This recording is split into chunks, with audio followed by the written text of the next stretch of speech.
সালে 1974 সালে আপনি জানেন মানুষ ছিল 7.5 কোটি।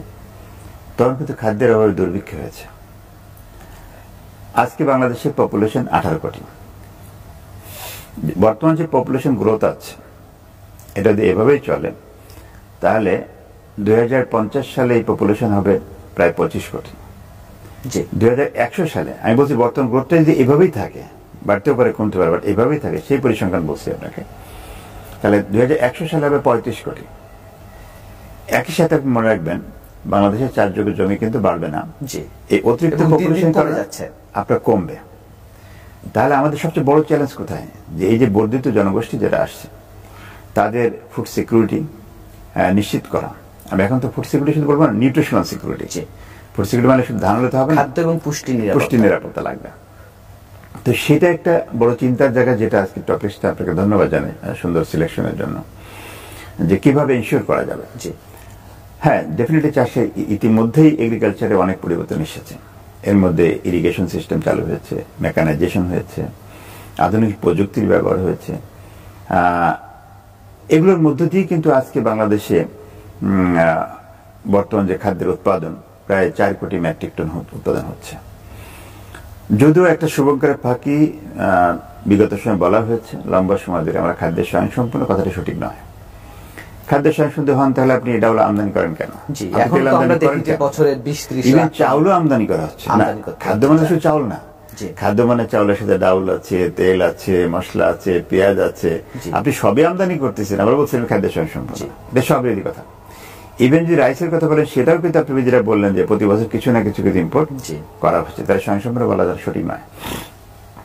কিন্তু আমি বিশ্বাস করি বিজ্ঞানী হিসেবে বাংলাদেশের যে উর্বর জমি আছে এটাকে যদি আধুনিক প্রযুক্তি ব্যবহার করা হয় তাহলে এই বর্ধিত জনসংখ্যা যেটা আছে এবং যে পরিসংখ্যান আপনাকে বললাম যে আগামীতে যে বাড়বে, সেটাকে কিন্তু এই অল্প জমি দিয়েই মানুষকে খাওয়ানো সম্ভব, খাদ্য এবং পুষ্টি নিরাপত্তা সম্ভব। কিভাবে? সেটা হচ্ছে যে আধুনিক প্রযুক্তির ব্যবহার যেটা হয়েছে, আমরা যেটা ব্যবহার করছি এটা আধুনিক প্রযুক্তি, বাট বহির্বিশ্বে বিশেষ করে ইউরোপ, আমেরিকা, অস্ট্রেলিয়া, কানাডা এই প্রযুক্তি আরো অনেক অনেক দূর এগিয়ে গিয়েছে, যেখান থেকে আমরা অনেক দূর পিছিয়ে আছি। আপনি যদি একটা ফসলের কথা, আলুর কথা বলি, নেদারল্যান্ডে আলুতে তাদের ন্যাশনাল অ্যাভারেজ এখন প্রায় 45 টন পার হেক্টর হচ্ছে তাদের প্রোডাক্টিভিটি, উৎপাদন ক্ষমতা। আমার দেশে যে সর্বোচ্চ জাতটা ব্যবহার করছি সেটার ফলন কিন্তু 20 থেকে 22 টনের বেশি হয় না। তাহলে আপনি দেখেন অর্ধেক জমি চাষ করলে শুধুমাত্র জাত রিপ্লেস করে, আমি ইরিগেশনে বলছি না, অন্য কিছু বলছি না, মেকানাইজেশন বলছি না, শুধু জাতটা রিপ্লেস করলে আপনি ডাবল ফলন পাচ্ছেন। এখানে আমাদের জাতে একটা বড় পরিবর্তন আনতে হবে। হ্যাঁ, এটা হচ্ছে একটা জমিতে ভালো ফসল পেতে হলে শুধু জাত ইম্পর্টেন্ট না, আপনাকে উন্নত জাত লাগবে, উন্নত পরিচর্যা লাগবে, অর্থাৎ প্রযুক্তিতে ব্যবহারে কলাকৌশল জানতে হবে, ইরিগেশন লাগবে, মেকানাইজেশন লাগবে। এই সমন্বিত প্রচেষ্টার মধ্য দিয়ে কিন্তু একটা ব্যাপক ফলন বা ফলন বৃদ্ধি করা সম্ভব। এক্ষেত্রে বিগত সময় আমি যে কথাটা বলতে চাই, গবেষণায় বিনিয়োগ কম হয়েছে আমি বলবো না।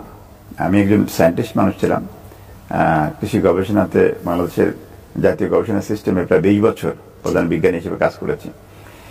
সে অভিজ্ঞতা আলোকে বলছি যে সরকারের এই গবেষণাতে বিনিয়োগ কিন্তু কম হয়নি। সমস্যা তাহলে কোথায় হয়েছে? সেটা হচ্ছে এই বিনিয়োগের প্রপার ইউটিলাইজেশন হয়নি, বিনিয়োগ মিসইউজ হয়েছে। তার মানে পলিসিগত জায়গায় আসলে দুর্বলতা আছে। পলিসি আছে, একই সাথে আমি বলবো যে অনেস্টির ব্যাপার আছে। একই সাথে আমি বলবো যে রিসার্চ হতে হবে নিড বেস, রিসার্চ হতে হবে ডিমান্ড ওরিয়েন্টেড। আমি একজন বিজ্ঞানী, আমি গবেষণা করছি, ফাইন, আমার গবেষণা হচ্ছে, আমার পেপার হচ্ছে, আমার প্রমোশন হচ্ছে, বাট কোশ্চেন হচ্ছে আমার উৎপাদিত বা আমার উদ্ভাবিত যে জাত বা প্রযুক্তি সেটা ফার্মার লেভেলে কতটুকু আছে। কার্যকারিতা এবং ট্রান্সপারেন্সির কথাটা বলছেন। তো আপনি দেখেন ওটাতে ট্রান্সপারেন্সি পয়েন্ট আছে। প্রথম পয়েন্ট আসি যে আমাদের বিজ্ঞানীদের উদ্ভাবিত যে প্রযুক্তি, আমি যে কৃষি গবেষণার কথা বলি, যে সেখানে ধান বাদে প্রায় সকল ফসলের গবেষণা হয়। ধান, পাট, ইক্ষু, গম এবং ভুট্টা, এই 4টা বাদ দিলে সকল ফসলের গবেষণা বাড়িতে হচ্ছে। ইক্ষু গবেষণা হচ্ছে আলাদা প্রতিষ্ঠান, গম এবং মেজ হচ্ছে আলাদা গবেষণা প্রতিষ্ঠান, পাটের হচ্ছে আলাদা গবেষণা প্রতিষ্ঠান। মানে সমন্বয়হীনতার অভাব আছে। সমন্বয় শুধু না, সেটা হচ্ছে আমি যেটা বললাম যে ফার্মার নিডটাকে খেয়াল করতে হবে, যে চাষি কি চায় সেটা দেখতে হবে। সরকার কি চায় সেটা দেখতে হবে। আমি আমার মতো জাত বের করলাম, সেটা চলছে না। আজকে প্রাইভেট সেক্টর, আমি ধন্যবাদ জানাই যারা প্রাইভেট সেক্টর কাজ করছে, তারা অসম্ভব মানে একটা কি বলবো যে ভালো কাজ করেছে, যে তারা বিদেশ থেকে উন্নত প্রযুক্তি নিয়ে আসে, বাংলাদেশের আবহাওয়া, বাংলাদেশের সয়েল ক্লাইমেটে সেটা পরীক্ষা করে কিন্তু সেটা বাংলাদেশে মার্কেটিং করছে। সরকারি প্রতিষ্ঠান, তারা যেমন নার্স প্রতিষ্ঠান, তারা গবেষণা করে, জাত উদ্ভাবন করে, নাথিং মোর। এই উদ্ভাবিত জাত বিএডিসি করে কি, এটা এক্সপানশন করে, সিটটাকে বাড়ায়।